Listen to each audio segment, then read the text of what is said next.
신앙의 집의 기둥은 기본적으로 6개로 구성이 되어 있습니다. 이 중에 하나라도 없으면 뼈대가 약해져 위태로워질 수밖에 없다는 것입니다. 신앙의 첫 번째 기둥은 세례입니다. 한 사람이 주님을 영접하고 교회에 등록하고 그 다음에는 세례를 받아야 된다는 것입니다. 그런데 이 세례는 기독교 역사 속에서 매우 중요한 의미를 가지고 있었습니다. 예수님은 제자들에게 시상 명령을 주시면서 다음과 같이 말씀하셨습니다. 그러므로 너희는 가서 모든 민족을 제자로 삼아서 아버지와 아들과 성령의 이름으로 세례를 베풀라라고 주님은 명하셨던 것이죠.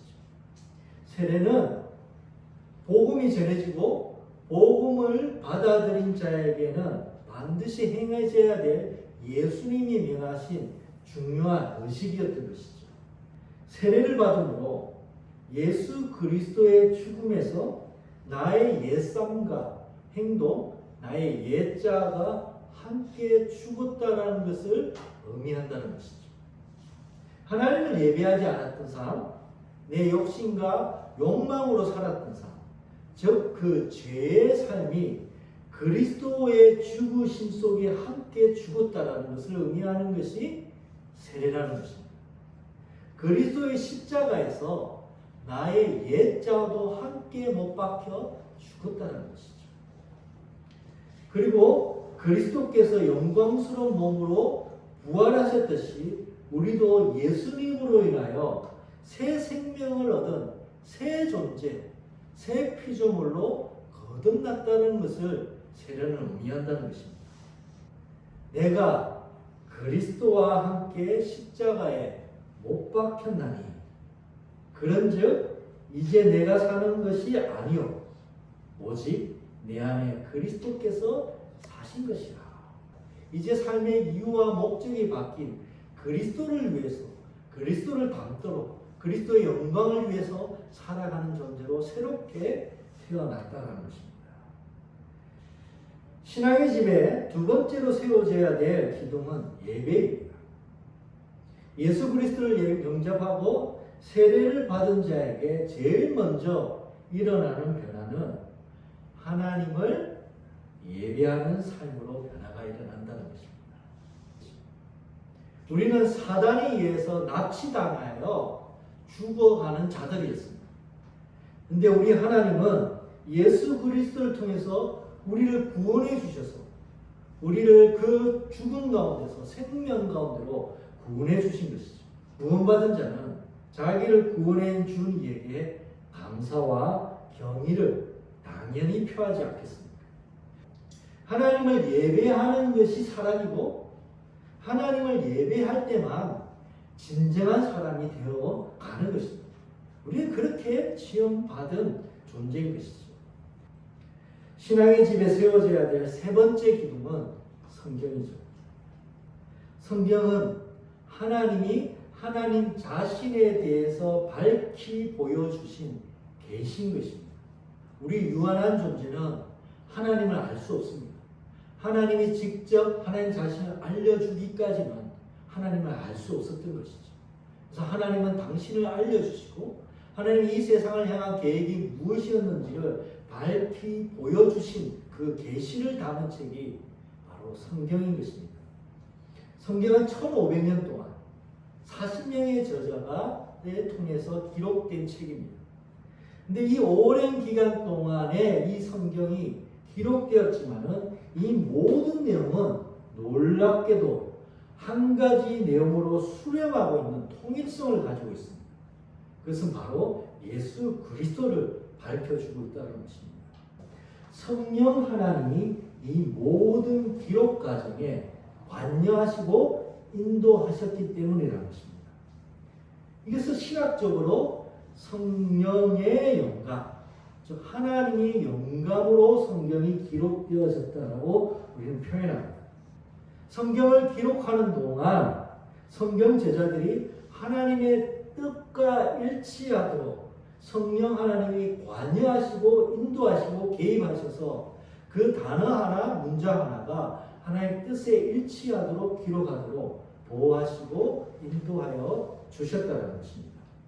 그래서 베드로후서 1장 21절을 보면 성령에 이끌려서 하나님께로부터 오는 말씀을 받아서 기록했다는 것이죠. 또한 성경의 계시가 궁극적 마지막 계시라는 것입니다. 성경 안에 하나님이 알려주시고자 하는 그 구원의 계시가 송두리째 다 들어져 있기 때문에 더 이상의 계시가 필요하지 않다는 것입니다. 만약 누군가가 성경 외에 하나님으로부터 직접 내가 계시를 받았다고 얘기한다면 경계해야 됩니다. 신앙은 하나님이 세상과 인생 가운데 들려주시는 복된 지식을 읽고 듣고 배우는 것입니다. 그래서 그리스도인은 성경을 읽습니다. 책상머리에 읽고 읽어서 너덜너덜해진 성경이 놓여져 있는 것보다 아름다운 풍경은 없을 것입니다.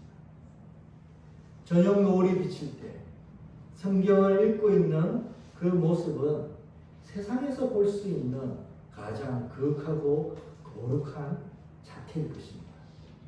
신앙의 연수가 늘어난다는 것은 성경을 그만큼 많이 읽었다는 것이고, 그만큼 성경을 읽었다는 것은 그 속에 하나님의 지혜가 깃들어져 있다는 것입니다. 신앙의 집에 세워져야 될 네 번째 기둥은 기도입니다. 그리스도인들은 하나님께 기도합니다. 유명한 철학자 데카르트는 나는 생각한다, 고로 존재한다라는 유명한 말을 남겼죠. 그런데 그리스도인들은 이렇게 얘기할 수 있을 것 같습니다.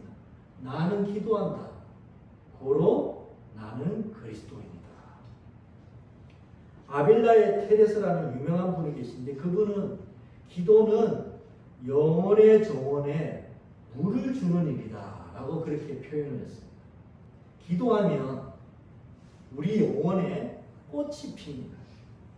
좋으신 하나님을 마주 앉아 보게 되면 하나님의 좋은 것이 우리 영혼에 담겨지기 때문인 것이죠. 그래서 예수님은 그의 제자들에게 항상 기도하십시오 라고 누가복음 18장에서 그렇게 권면하셨습니다. 또 사도 바울도 항상 성령 안에서 기도하고 또 쉬지 말고 기도하고 이는 그리스도 예수 안에서 너희를 향하신 하나님의 뜻입니다 라고 그렇게 얘기하셨던 것이죠. 항상 기도하는 것, 그것이 우리를 향한 하나님의 뜻이라는 것입니다. 신앙의 집에 세워져야 될 다섯 번째 기둥은 성도의 교제죠. 성경은 그리스도인의 관계를 몸에 비유를 합니다. 그리스도를 머리로 하는 몸에 속한 자가 그리스도인이며, 우리 그리스도인 각자는 몸의 지체가 된다고 그렇게 표현합니다.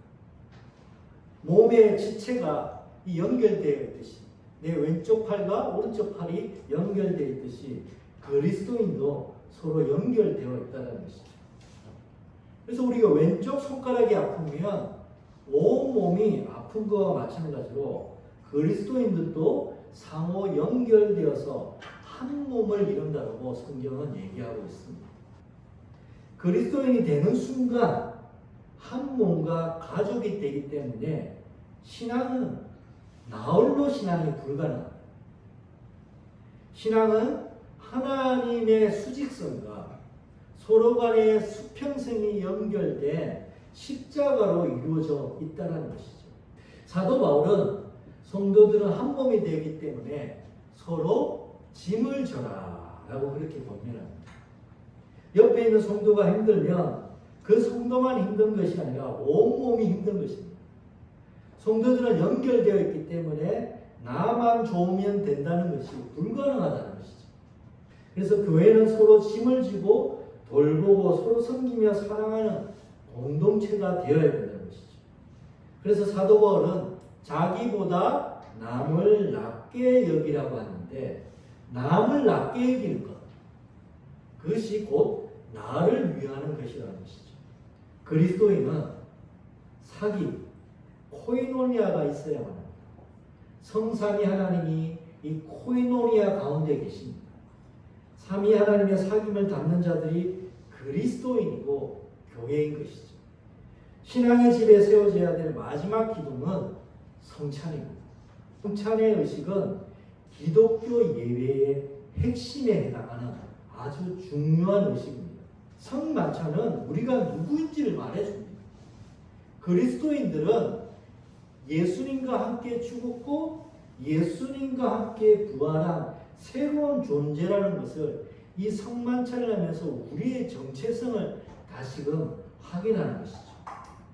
또 성만찬은 그리스도인의 교제를, 코이노니아를 가장 극적으로 표현을 해줍니다. 그리스도의 몸과 피를 우리가 먹으면서 한 몸이 되었다는 것을 보여준다는 것입니다. 그리고 성찬은 부자나 가난한 자, 노예나 주인, 유대인이나 이방인이나 남자나 여자가 한 몸 되는 것을 누리는 것입니다. 성찬을 통해서 신분이나 지위나 그것으로 인한 어떤 차별도 없이 그리스도 안에서 한 형제 자매가 됐다는 것을 경험하는 것이죠. 성찬을 받을 때 내가 어떤 지위에서 어떤 일을 하는 사람이라는 것을 내세울 수 없습니다. 그리스도가 나에게 행하신 그 일 앞에서 자랑할 것이 아무것도 없는 그저 똑같은 죄인으로 그리스도의 장과 그리스도의 떡을 받게 되는 것이라는 것이죠. 그래서 성만찬을 행할 때 우리는 빈손으로 주의 떡과 잔을 받게 되는 것입니다. 빈손, 빈 영혼으로 주 앞에 서서 그리스도의 생명이 주어지길 기다리는 겸손한 존재로 그리스도의 몸과 그리스도의 피를 받고 그리스도 안에서 새로운 존재로 다시금 거듭나는 것이죠.